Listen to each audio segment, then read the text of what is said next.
ഈ ആത്മബോധത്തിലേക്ക് മാറുന്നത് എങ്ങനെ എന്ന് പഠിപ്പിച്ചു തരുന്ന കഥകളാണ്.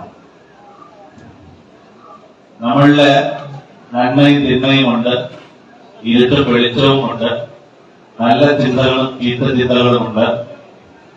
ലോകത്തെല്ലാം കറുപ്പും വെളുപ്പുമുണ്ട്. അതിന് കാരണം അങ്ങനെ ഒരു ബാലൻസിംഗിലാണ് ഈ ലോകത്തിന്റെ സൃഷ്ടി. സുഖദുഃഖങ്ങളും അത് തന്നെയാണ്. ഇതിലേതെങ്കിലും ഒന്ന് മാത്രമേ ഉള്ളൂ എന്ന് നമ്മൾ വിചാരിച്ച് നമ്മുടെ ആഗ്രഹം മാത്രമാണ്, അതല്ല പ്രകൃതിയുടെ നിയമം. സുഖമുണ്ടെങ്കിൽ ദുഃഖവുമുണ്ട് എന്നുള്ളതാണ്. രണ്ടിന്റെയും ചാലകമായി പ്രവർത്തിക്കുന്നത് നമ്മുടെ ചിത്തം അഥവാ മനസ്സാണ്. ഏതൊരു പ്രവൃത്തിയും നിങ്ങൾ ഇതൊരു നെഗറ്റീവായ കാര്യമാണ് എന്ന് വിചാരിക്കുമ്പോൾ നെഗറ്റീവാകും, പോസിറ്റീവായ കാര്യമെന്ന് വിചാരിച്ചാൽ പോസിറ്റീവാകും. ഇതം സർവം മനോമയം എന്ന് പറയുന്നത് അതുകൊണ്ടാണ്. യോഗം ചിത്തവൃത്തി നിരോധമാണെന്ന് പറയും. ചിത്തവൃത്തികളുടെ നിരോധമാണ് യോഗം. പതഞ്ജല യോഗ സൂത്രത്തിലെ ആദ്യത്തെ ഒരു സൂത്രമാണത്. ചിത്തവൃത്തികളുടെ, മനസ്സിന്റെ വൃത്തി മീൻസ് നമ്മൾ എന്ന് പറയുന്ന നല്ല വൃത്തിയായിട്ടാണ് നിങ്ങൾ എല്ലാവരും വന്നിരിക്കുന്നത്. രാവിലെ എഴുന്നേറ്റ് കുളിച്ച് വൃത്തിയായി നല്ല വേഷം ധരിച്ച് ഇരിക്കുകയാണ് ഇവിടുത്തെ അമ്മമാരുൾപ്പെടെ എല്ലാവരും. അപ്പോ ആ വൃത്തിയല്ല ചിത്തവൃത്തി എന്ന് പറയുന്നത്. വൃത്തി എന്ന് പറഞ്ഞാൽ പ്രവൃത്തിയാണ്, പ്രവൃത്തി. അപ്പൊ മനസ്സിന്റെ പ്രവർത്തനങ്ങളെ നിയന്ത്രിക്കുന്നതാണ് യോഗം എന്നാണ് പതഞ്ജലി മഹർഷി നിർവചിച്ചിരിക്കുന്നത്. കർമ്മം കൗശലത്തോടെ ചെയ്യുന്നതാണ് യോഗം എന്നാണ് ഭഗവത്ഗീതയിൽ കൃഷ്ണൻ പറയുന്നത്. കർമ്മം കൗശലത്തോടെ, dexterity in action, talent in action, skill in action is called yoga. യോഗം സംഗമുച്ഛതേ, പരമാത്മ ജീവാത്മ സംയോഗമാണ് യോഗമെന്നാണ് ഗീതയിൽ പറയുന്നത്. അപ്പൊ ഇതൊക്കെ എന്താണ്, ഇതൊക്കെ നമ്മുടെ ജീവിതത്തിൽ എങ്ങനെയാണ് ആപ്ലിക്കബിൾ ആകുന്നത് എന്നുള്ളതിനെ കുറിച്ച് കുറച്ച് പറയാം.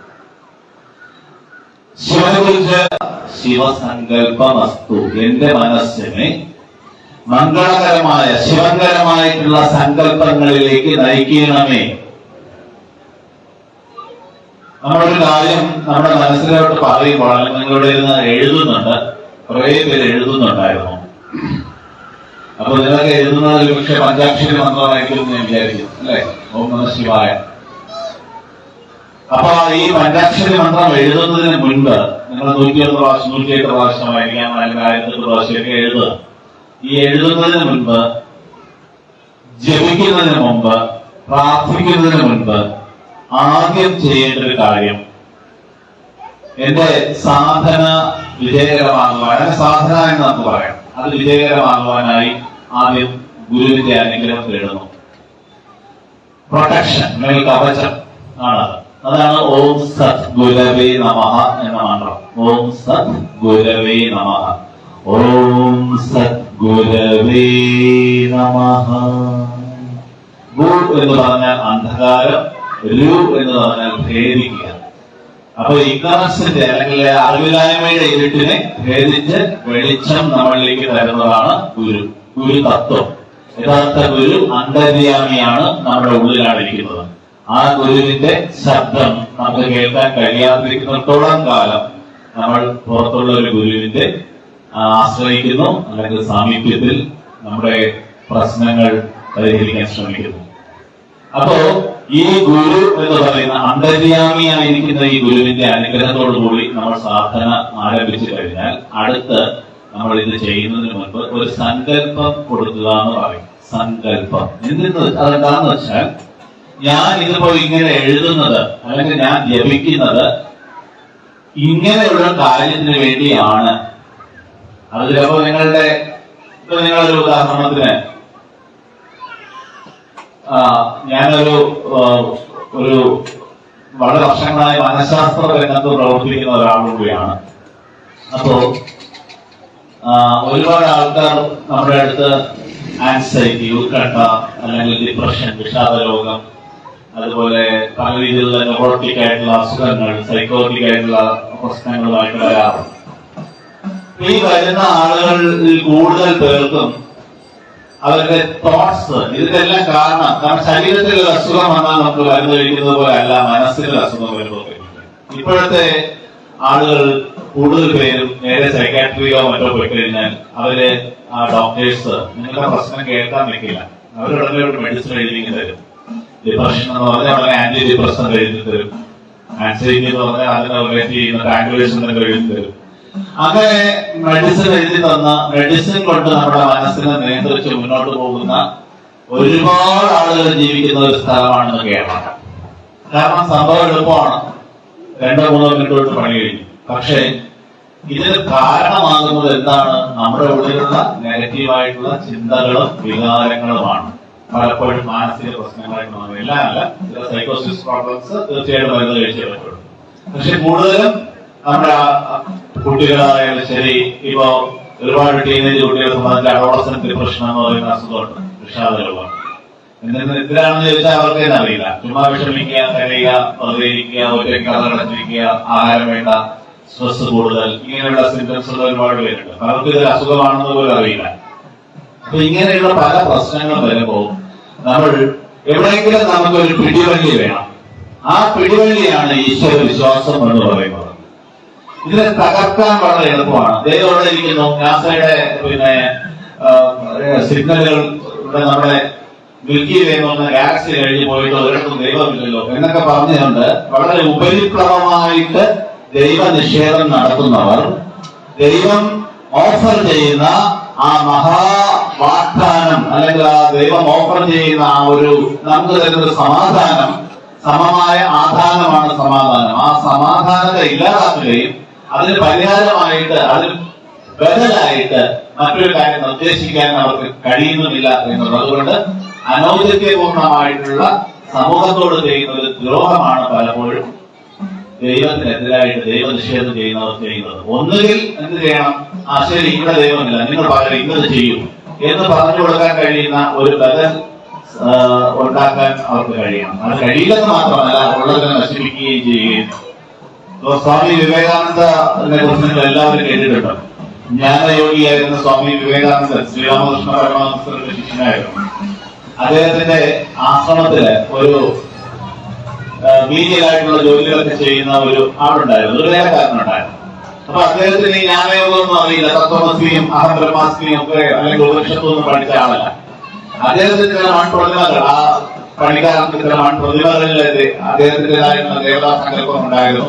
അതിനെ വെച്ചെന്നും പൂജിക്കും, ആരാധിക്കും. അപ്പൊ വിവേകാനന്ദൻ ഒരു ദിവസം ചോദിച്ചു, നിങ്ങൾക്ക് എന്താ ഇത്രയ്ക്ക് ബുദ്ധിയില്ലേ? ഈ കളിമണ്ണിലൊന്നും ദൈവമൊന്നുമില്ല, നിങ്ങളിൽ തന്നെയാണ് ദൈവം. തത്വം അസി, തത്വം അസി, അത് നീ ആകുന്നു. അപ്പൊ എന്നൊക്കെ പറഞ്ഞു. യഥാർത്ഥത്തിൽ ഇദ്ദേഹം ഈ പറഞ്ഞ ആൾക്ക് ഇതൊന്നും മനസ്സിലാക്കുവാനുള്ള ഒരു ബോധാവസ്ഥയില്ല. അതുകൊണ്ട് അദ്ദേഹത്തിനൊന്നും മനസ്സിലായില്ല. പക്ഷെ ഒരു കാര്യം അദ്ദേഹത്തിന് മനസ്സിലായി, ഞാൻ ഈ പ്രാർത്ഥിക്കുന്ന ദൈവം ഈ കളിമണ്ണിലൊന്നും ഇല്ലേ? അത് അദ്ദേഹത്തിന് വളരെ വിഷമമുണ്ടായി. ശ്രീരാമകൃഷ്ണ പരമഹംസർ ഈ വിവരം അറിഞ്ഞപ്പോ വിവേകാനന്ദനെ വിളിച്ച് പറഞ്ഞു, നീ ആ മനുഷ്യനെക്കാളും വലിയ മണ്ടനാണ്. നീ പോയി അയാളോട് പറയുക, അയാളുടെ ദൈവം അതിനകത്തുണ്ട്. നീ തത്വമസിയോ അഹബ്രഹ്മാസ്മിയോ എന്തോ ആയിക്കോട്ടെ, അയാളുടെ ബോധമണ്ഡലത്തിനകത്ത് അയാൾക്ക് സമാധാനമായും സംരക്ഷണമായും ഒരു കവചമായി പ്രവർത്തിച്ചിരുന്ന ആ ദൈവസങ്കല്പം അയാൾക്ക് തന്നെ ഉണ്ട് എന്ന് പറഞ്ഞു. അത് വിവേകാനന്ദൻ തിരുത്തിയിട്ട് അദ്ദേഹത്തിന് തിരിച്ചുപദേശിച്ചു. ഇതെന്തിനായി ഇവിടെ പറഞ്ഞതെന്ന് വെച്ചാൽ, നമുക്ക് നമ്മുടെ ഈശ്വര വിശ്വാസത്തെയും സങ്കല്പങ്ങളെയും നമ്മുടെ ഇച്ഛാശക്തിക്ക് താങ്ങായി തണലായി വളർത്താൻ സാധിക്കും. ഇതൊരു മാധ്യമമാണ്. വാസ്തവത്തിൽ ഈശ്വര വിശ്വാസം എന്ന് പറയുന്നത് നമ്മുടെ ഉള്ളിൽ തന്നെയുള്ള അന്തർജ്ഞാനത്തെ പ്രവർത്തിപ്പിക്കുവാനുള്ള ഒരു മാധ്യമമാണ്. ഈശ്വര വിശ്വാസം എന്ന് പറയുന്നത് നമ്മുടെ അഹംബോധത്തെ കുറയ്ക്കുവാനുള്ള ഒരു മാർഗമാണ്. നിങ്ങൾ സേവ ചെയ്യുന്നു, ഒരു ക്ഷേത്രത്തിലോ ആശ്രമത്തിലോ പോയി നിങ്ങൾ 10 നാൾ സേവ ചെയ്യുന്നു എന്ന് വിചാരിക്കുക. ആ സേവ ചെയ്യുന്നത് ആശ്രമത്തിന് മാത്രമല്ല, നിങ്ങളുടെ അഹംബോധം, ego sense, the feeling of I എന്ന് പറയുന്നതിനെ റെഡ്യൂസ് ചെയ്യുവാനുള്ള ഒരു വഴിയാണ്. നമ്മളിലെല്ലാം ഈ അഹംബോധം പ്രവർത്തിക്കുന്നുണ്ട് പല രീതിയിൽ. എല്ലാ വിഷമങ്ങളുടെയും അടിസ്ഥാനപരമായ കാരണം നമ്മൾ പ്രവർത്തിച്ചുകൊണ്ടിരിക്കുന്ന ഞാൻ എന്ന ബോധമാണ്, ഞാൻ എന്ന ഭാവം.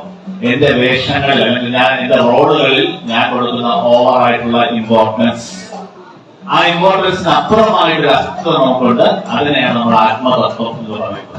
അപ്പൊ തന്മേ മനഃ ശിവസങ്കല്പ വസ്തു എന്ന് പറഞ്ഞാൽ എന്റെ മനസ്സിനെ ശിവസങ്കല്പങ്ങളിലേക്ക്, ഐശ്വര്യകരമായ മംഗളകരമായ സങ്കല്പങ്ങളിലേക്ക് നയിക്കണമേ എന്നുള്ള പ്രാർത്ഥനയാണ്.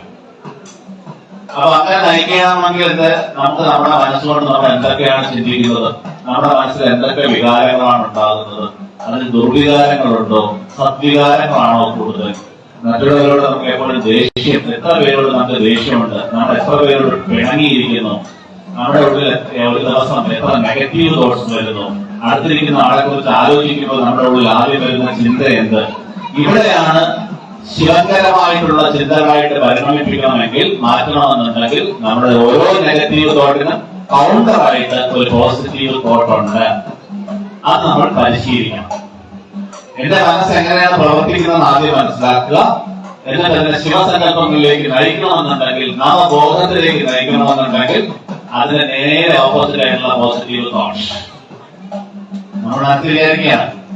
അവളോട് ഈ ജന്മത്തിൽ ഞാൻ വേണ്ടുകയില്ല, അവൾ അങ്ങനെ എന്നോട് അത്രയും ദ്രോഹം ചെയ്തവളാണ് എന്ന് വിചാരിക്കുന്നുവെങ്കിൽ ആ സെക്കൻഡ് മനസ്സിലാക്കുക, ഇത് രണ്ട് നെഗറ്റീവ് തോട്ടാണ്. ഓക്കെ, പ്രകൃതിയുടെ ഒരു സൃഷ്ടിയാണ് അവൾ, എന്നെ പോലെ ഒരു സൃഷ്ടിയാണ്. എന്നെ പോലെ അവൾക്കോ അവളെ പോലെ എനിക്കോ ആക്കാൻ കഴിയില്ല. ഈ നിമിഷം ഞാൻ അവളോടുള്ള എല്ലാ വിരോധവും വെറുപ്പും എല്ലാം ഞാൻ ഈ മഹാശിവരാത്രി ദിവസം എന്റെ മനസ്സിൽ നിന്ന് കളയുന്നു.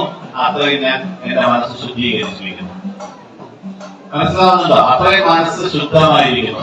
ഇങ്ങനെയാണ് നമ്മുടെ മനസ്സിനെ ഒരു പോസിറ്റീവ് എനർജിയുടെ എംബോഡിമെന്റ് ആക്കി മാറ്റാൻ നമുക്ക് കഴിയുക. അതിന് സഹായിക്കുന്ന ഏറ്റവും നല്ല ഒരു മന്ത്രമാണ് തന്മേ മനഃ ശിവസങ്കല്പമസ്തു. അതായത് ഓം തന്മേ മനഃ ശിവസങ്കല്പമസ്തു. ഓം തന്മേ മനഃ ശിവസങ്കല്പമസ്തു. ഓം തന്മേ മനഃ ശിവസങ്കല്പമസ്തു. ഓം തന്മേ മനഃ ശിവസങ്കല്പമസ്തു.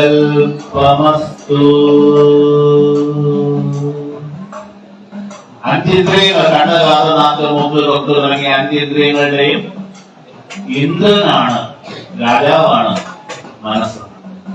ഇന്ദ്രൻ, ഇതം ഗ്രഹ, ഇത് ഞാൻ കണ്ടു. അതാണ് ഇന്ദ്രൻ എന്ന് നമ്മൾ പറയുന്നത്. വേദത്തിൽ പറയുന്ന ഇന്ദ്രൻ അതാണ്. അഞ്ചിന്ദ്രിയങ്ങളുടെയും ഉപനിഷത്തിൽ പറയുന്ന ദേവതകളൊക്കെ ആരാണ്? വാസ്തവത്തിൽ അതെല്ലാം പഞ്ചേന്ദ്രിയങ്ങളുടെയും പഞ്ചഭൂതങ്ങളുടെയും ഒക്കെ അധിഷ്ഠാന ഭാവങ്ങളെയാണ്. ഇതെല്ലാം നമ്മുടെ ഉള്ളിൽ ഓരോ കേന്ദ്രങ്ങളുണ്ട്. നമ്മുടെ ബോധത്തിനകത്ത് ഓരോ സെന്ററുണ്ട്. നമ്മളിപ്പോ ഇവിടെ ഇരിക്കുമ്പോൾ ഈ പഞ്ചഭൂതങ്ങളും നമ്മളെ സ്വാധീനിച്ചുകൊണ്ടിരിക്കുകയാണ്, അകത്തും പുറത്തും. അല്ലേ? വായുണ്ട്, അഗ്നിയുണ്ട്. നമ്മുടെ ഉള്ളിൽ ഗ്യാസ്ട്രോഇൻസുലിൻസായിട്ട് പ്രവർത്തിക്കുന്നതും അഗ്നി തന്നെയാണ്. നമ്മുടെ ഉള്ളിൽ ചൂടായിട്ട് പ്രവർത്തിക്കുന്നത് അഗ്നിയാണ്. ഒരു മനുഷ്യൻ മരിച്ചു പോകുമ്പോൾ അയാളുടെ ശരീരം തണുക്കുന്നു. കാരണം എന്താണ്? പഞ്ചഭൂതങ്ങളിൽ ഒന്നായ അഗ്നി പുറത്തു പോയിരിക്കുന്നു. അതുകൊണ്ടാണ് ശരീരം തണുത്തു പോകുന്നത്. വായു, നമ്മുടെ ഉള്ളിലുള്ള പഞ്ചഭൂതമായ ഒന്നായ വായു പിണങ്ങുമ്പോഴാണ് നമുക്ക് വായു കോപം ഉണ്ടാകുന്നത്. ഗ്യാസ് ട്രബിൾ നമ്മളതിനെ പറയുമ്പോൾ വായു കയറിയിരിക്കുന്നു എന്ന് പറയും. അല്ലേ? അതുപോലെ തന്നെ ജലം, നമുക്കറിയാം നമ്മുടെ ശരീരത്തിന്റെ, മനസ്സിന്റെ, ബുദ്ധിയുടെ എല്ലാം ഒരു വലിയൊരു ഭാഗം ഫ്ലൂയിഡാണ് ജലം. പിന്നെയോ സ്പേസ്, ആകാശം. ആകാശം എന്ന് പറയുന്നത് ഇപ്പൊ ഈ നമ്മുടെ ഇരിക്കുന്നതിന്റെ ഇടയിൽ ഏറ്റവും കൂടുതലുള്ള ആകാശം എന്ന് പറഞ്ഞാൽ സ്പേസ് ആണ്, സ്ഥലം, ആകാശം. ചിത്താകാശമുണ്ട്, ബഹിരാകാശമുണ്ട്. അകത്തും ആകാശമുണ്ട്, പുറത്തും ആകാശമുണ്ട്. നിങ്ങളുടെ അകത്തുള്ള ആകാശം, അകത്തുള്ള സ്പേസ് കൂട്ടിയാൽ മെഡിറ്റേഷനിൽ സംഭവിക്കുന്ന അതാണ്. അകത്തുള്ള സ്പേസ്, ചിത്താകാശം എക്സ്പാൻഡ് ആവും. ചിത്താകാശത്തിൽ കൂടുതൽ വിസ്തൃതി ഉണ്ടായാൽ നമ്മുടെ ഇന്നത്തെ പ്രശ്നങ്ങളെല്ലാം ചെറുതായി വരും. നിങ്ങളൊരു 25 ലിഫ്റ്റിനകത്ത് കയറി നിൽക്കുകയാണെന്ന് കരുതുക. 25 ലിഫ്റ്റിനകത്ത് കയറി നിന്നാൽ നിങ്ങൾ കൺജസ്റ്റഡ് ആയിട്ട് നിൽക്കും. നിങ്ങൾക്ക് എത്രയും പെട്ടെന്ന് നമ്മൾ ഇറങ്ങി ഓടിയാൽ മതി തോന്നും. പക്ഷെ 25 മൈതാനത്തിൽ നിന്നാൽ ഒരു പ്രശ്നമില്ല. ഇഷ്ടംപോലെ കാറ്റുണ്ട്, വായുണ്ട്, വെളിച്ചമുണ്ട്, സ്ഥലമുണ്ട്. അതുപോലെ തന്നെയാണ് നിങ്ങളുടെ ഉള്ളിൽ സ്പേസ് ഒരുപാടുണ്ടെങ്കിൽ നിങ്ങളുടെ പ്രശ്നം എന്ന് പറയുന്നത് ചെറുതാകും. നിങ്ങളുടെ ഉള്ളിൽ സ്പേസ് വളരെ കുറവാണെങ്കിൽ നിങ്ങളുടെ പ്രശ്നം വലുതായിരിക്കും. അതുകൊണ്ട് തന്നെയാണ് ഇംഗ്ലീഷിൽ നാരോ മൈൻഡഡ് എന്നും ബ്രോഡ് മൈൻഡഡ് എന്നുള്ള രണ്ട് വാക്കുകളുണ്ട്. നാരോ മൈൻഡഡ്, സങ്കുചിതമായ, നമ്മൾ പറയും അവന്റെ മനസ്സ് സങ്കുചിതമാണ്. അപ്പൊ ആ മനസ്സ് എക്സ്പാൻഡ് ചെയ്യുവാൻ ഒരു മാർഗമാണ് ജപം, മറ്റൊരു മാർഗമാണ് മെഡിറ്റേഷൻ. നമ്മൾ കണ്ണടച്ചിരുന്ന ശേഷം നമ്മുടെ ഉള്ളിലുള്ള ആകാശം വിസ്തൃതമായി വരുന്നു, നമ്മുടെ ഉൾബോധം വിസ്തൃതമായി വരുന്നു. അങ്ങനെ നിങ്ങളുടെ ഉൾബോധം വിസ്തൃതമായി വരുമ്പോൾ ഇന്നലെ വരെ നിങ്ങൾ ജഡ്ജ് ചെയ്ത കാര്യങ്ങൾ, നിങ്ങളുടെ മറ്റുള്ളവരെ ജഡ്ജിങ്ങിലൂടെ ചെയ്ത കാര്യങ്ങളെല്ലാം അണ്ടർസ്റ്റാൻഡിങ് ലെവലിലോട്ട് മാറും. അതാണ് ഒരു സിംറ്റം, ഒരു ലക്ഷണം. നിങ്ങൾ നവബോധത്തിലേക്ക് വരുന്നു എന്നുള്ളതിന്റെ ഒരു ലക്ഷണമാണ്. നിങ്ങൾ ജഡ്ജ് ചെയ്തിരുന്ന കാര്യങ്ങൾ നിങ്ങളുടെ അണ്ടർസ്റ്റാൻഡിങ് ലെവലിലോട്ട് മാറുന്നു. അപ്പോൾ നിങ്ങൾ മനസ്സിലാക്കുന്നു, ഒരു വ്യക്തിയെ മനസ്സിലാക്കുന്നു. ഒരു റിലേഷൻ അപ്പുറമാണ് കാര്യങ്ങൾ, ഒരു വ്യക്തി എന്നുള്ളത് നമ്മൾ മനസ്സിലാക്കുന്നു. പക്ഷെ നമ്മൾ നമ്മുടെ ബന്ധങ്ങളെ ആണ് സ്നേഹിക്കുന്നത്, വ്യക്തികളെ അല്ല. അപ്പൊ നിങ്ങൾ എല്ലാ ബന്ധങ്ങളും സ്റ്റാർട്ട് ചെയ്യുന്നത് അവിടെ നിന്നാണ്. ഞാൻ, എന്റെ, അല്ലേ? ഇപ്പോ നിങ്ങളിപ്പോ വഴി വെച്ച് അല്ലെങ്കിൽ നാളെ എന്റെ ടിവിയിലോ എവിടെയൊന്നും കണ്ടെന്ന് വിചാരിക്കും, ഒരു ചാനലിലോ കണ്ടെന്ന് വിചാരിക്കും. ഞങ്ങളുടെ ക്ഷേത്രത്തിൽ വന്നിരുന്നു. അങ്ങനെ പറയാം, എനിക്കറിയാം നിങ്ങൾ നിങ്ങളുടെ അച്ഛനോ അമ്മയോടോ കൂടി വരുന്നു. ഞാൻ പുറത്ത് ചോദിക്കും, ഇതാരാണ്? ഇത് എന്റെ അച്ഛനാണ്, ഇത് എന്റെ അമ്മയാണ്. സ്റ്റാർട്ടിങ് എവിടെയാണ്? എല്ലാ റിലേഷനും സ്റ്റാർട്ട് ചെയ്യുന്നത് എന്റെ, ഞാൻ. ഈ എന്റെ ഞാൻ എന്നുള്ളതിനെ മാറ്റി നോക്കൂ. അപ്പുറത്തുള്ളത് പിന്നെ ആ റിലേഷൻ മാറ്റി കഴിഞ്ഞാൽ, ആ ബന്ധം മാറ്റി കഴിഞ്ഞാൽ പിന്നെ അവിടെ ഉള്ളത് ഏതോ ഒരു വ്യക്തി, ഒരു അപരിചിതൻ. അപ്പൊ നമ്മുടെ ഓരോ റോളാണ്, ഓരോ വേഷമാണ്. ഇതിവിടെ പറഞ്ഞെന്ന് വെച്ചാൽ നമ്മുടെ ജീവിതത്തിലെ എല്ലാ റോളുകളും എല്ലാ വേഷങ്ങളും പൂർണ്ണമായിട്ടും വിജയിക്കില്ല. ചിലപ്പോൾ ഒരു ഭാര്യ എന്ന നിലയിലോ അല്ലെങ്കിൽ ഒരു ഭർത്താവ് എന്ന നിലയിലോ നിങ്ങൾക്ക് ആ റോളിൽ കുറച്ച് പ്രശ്നങ്ങൾ ഉണ്ടാവും. ആ പ്രശ്നങ്ങൾ ജീവിതത്തിലുള്ള എല്ലാ റോളുകളെയും ബാധിക്കരുത്. അതാദ്യം മനസ്സിലാക്കുക.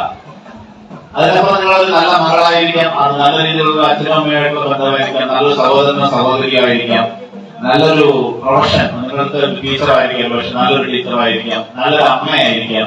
എത്രയോ റോളുകൾ ചേർന്നതാണ് ജീവിതം.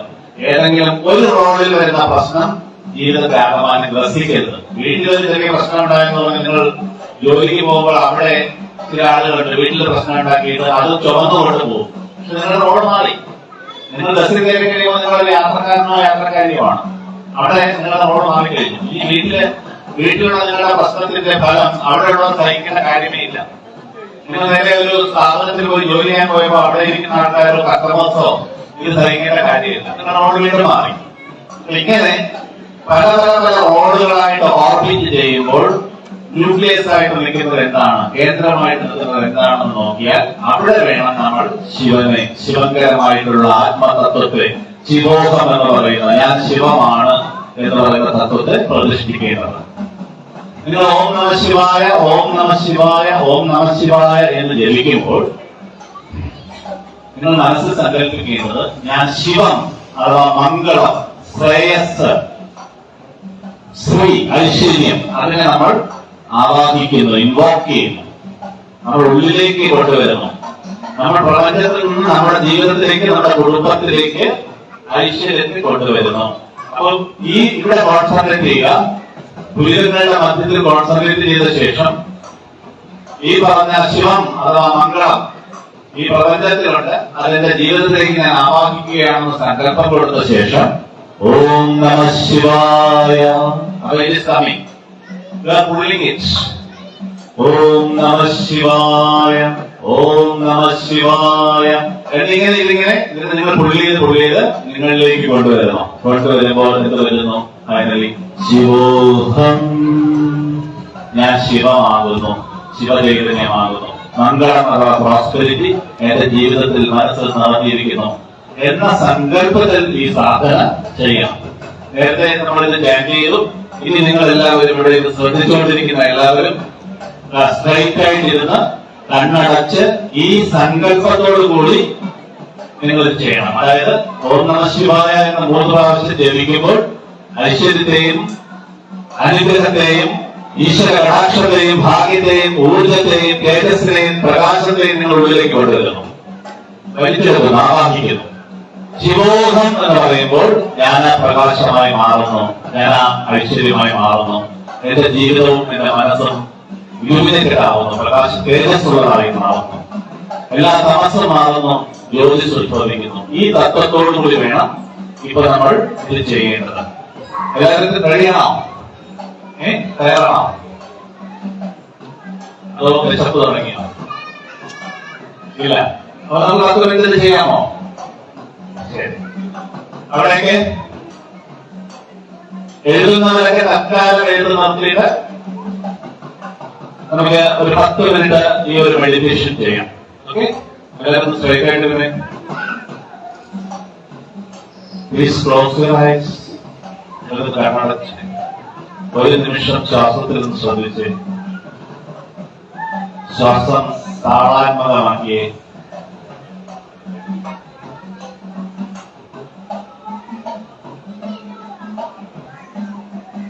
മനസ്സിൽ 1, 2, 3, 4 ഇത്ര എണ്ണുന്ന സമയം കൊണ്ട് ശ്വാസം എടുത്ത ശേഷം തിരിച്ച് 1, 2, 3, 4, 5, 6 ഇത്രയും എടുക്കുന്ന സമയം കൊണ്ട് ശ്വാസം പുറത്തു വിടുക.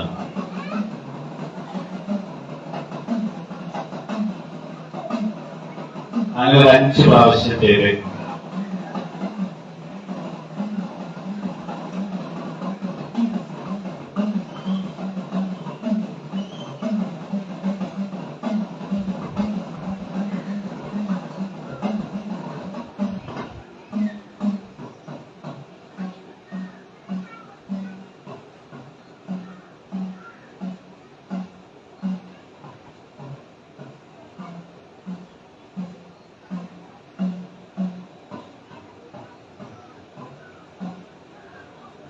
ഇനി ഞാൻ പറഞ്ഞത് മനസ്സിലോർക്കുക. നമ്മൾ 3 പ്രാവശ്യം ഓം നമഃ ശിവായ ജപിക്കുമ്പോൾ നമ്മൾ ഈ ശിവകരമായ മംഗളകരമായ ശക്തിയെ നമ്മുടെ ഉള്ളിലേക്ക് ആവാഹിക്കുന്നു. നമ്മൾ ശിവോഹം എന്ന് പറയുമ്പോൾ നാം നമ്മുടെ ജീവിതത്തായിട്ട് മാറും. ശ്രദ്ധിച്ച് കേട്ട ശേഷം ആവർത്തിക്കുക. ഓം നമഃ ശിവായ, ഓം നമഃ ശിവായ, ഓം നമഃ ശിവായ, ശിവോഹം.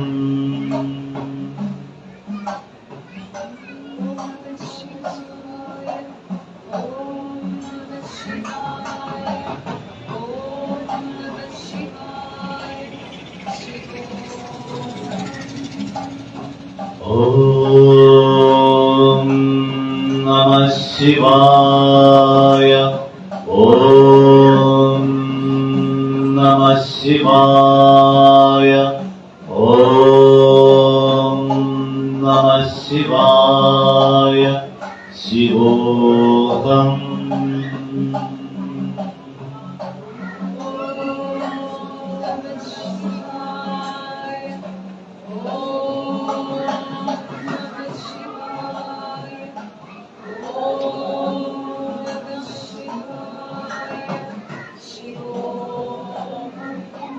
ഓം നമഃ ശിവായ, ഓം നമഃ ശിവായ, ഓം നമഃ ശിവായ, ശിവോഹം.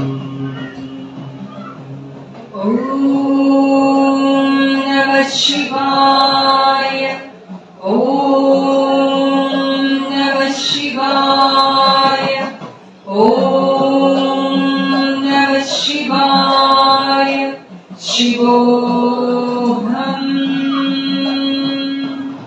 ഓം നമഃ ശിവായ, ഓം നമഃ ശിവായ, ഓം നമഃ ശിവായ, ശിവോഹം. ഓം നമഃ ശിവായ, ഓം നമഃ ശിവായ, ഓം നമഃ ശിവായ, ശിവോഹം. ഓം നമഃ ശിവായ, ഓം നമഃ ശിവായ, ഓം നമഃ ശിവായ, ശിവോഹം. ഓം നമഃ ശിവായ, ഓം നമഃ ശിവായ, ഓം നമഃ ശിവായ, ശിവോഹം. ഓം ശിവായ. ഓം നമഃ ശിവായ. ഓം നമഃ ശിവായ. ശിവോഹം. ഓം നമഃ ശിവായ. ഓം നമഃ ശിവായ. ഓം നമഃ ശിവായ. ശിവോഹം. ഓം നമഃ ശിവായ. ഓം നമഃ ശിവായ. ഓം നമഃ ശിവായ. ശിവോഹം. ഓം നമഃ ശിവായ. ഓം നമഃ ശിവായ. ഓം നമഃ ശിവായ. ശിവോഹം. ഓം നമഃ ശിവായ. ഓം നമഃ ശിവായ. ഓം നമഃ ശിവായ. ശിവോഹം. ഓം നമഃ ശിവായ. ഓം നമഃ ശിവായ. ഓം നമഃ ശിവായ. ശിവോഹം. ഓം നമഃ ശിവായ. ഓം നമഃ ശിവായ. ഓം നമഃ ശിവായ. ശിവോഹം. ഓം നമഃ ശിവായ. ഓം നമഃ ശിവായ. ഓം നമഃ ശിവായ. ശിവോഹം. ഓം നമഃ ശിവായ. ഓം നമഃ ശിവായ. ഓം നമഃ ശിവായ. ശിവോഹം. ഓം നമഃ ശിവായ. ഓം നമഃ ശിവായ. ഓം നമഃ ശിവായ. ശിവോഹം. ഓം നമഃ ശിവായ. ഓം നമഃ ശിവായ. ഓം നമഃ ശിവായ. ശിവോഹം. ഓം നമഃ ശിവായ. ഓം നമഃ ശിവായ. ഓം നമഃ ശിവായ. ശിവോഹം.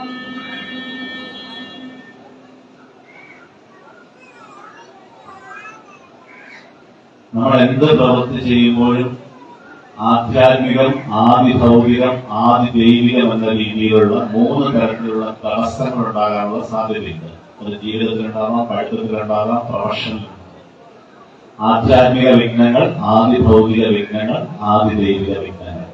അതുകൊണ്ടാണ് ഉപനിഷത്ത് ശാസ്ത്രി മന്ത്രങ്ങളിൽ എല്ലാ മന്ത്രങ്ങളുടെയും ഒടുവിൽ ഓം ശാന്തി ശാന്തി ശാന്തി എന്ന് 3 പ്രാവശ്യം ജപിക്കും. 3 തടസ്സങ്ങൾക്കും ശാന്തി ഉണ്ടാകട്ടെ. എന്താണ് ഇതിനകത്ത് ഈ ആധ്യാത്മിക തടസ്സം എന്ന് പറഞ്ഞാൽ, നിങ്ങൾ ഇവിടെ ഇപ്പോ കൂടുതൽ പേരും എന്റെ മുഖത്ത് നോക്കിക്കൊണ്ടാണ് ഇരിക്കുന്നത്, അല്ലെ? അപ്പൊ ഞാൻ എന്തായിരിക്കുന്ന ഇവരെല്ലാം വളരെ ശ്രദ്ധയോടെ ഇരിക്കുകയാണ്. ഇതിൽ കുറെ പേർ ശ്രദ്ധയോടെ ഇരിക്കുക തന്നെയാണ്. പക്ഷേ നിങ്ങളിങ്ങനെ എന്നെ നോക്കിക്കൊണ്ടിരിക്കുമ്പോൾ തന്നെ ചിലപ്പോൾ ഞാൻ പറയുന്ന ചില കാര്യങ്ങളുമായിട്ട് അസോസിയേറ്റ് ചെയ്തിട്ട് നിങ്ങളുടെ മനസ്സ് വേറെ അങ്ങോട്ടൊക്കെ പോകും.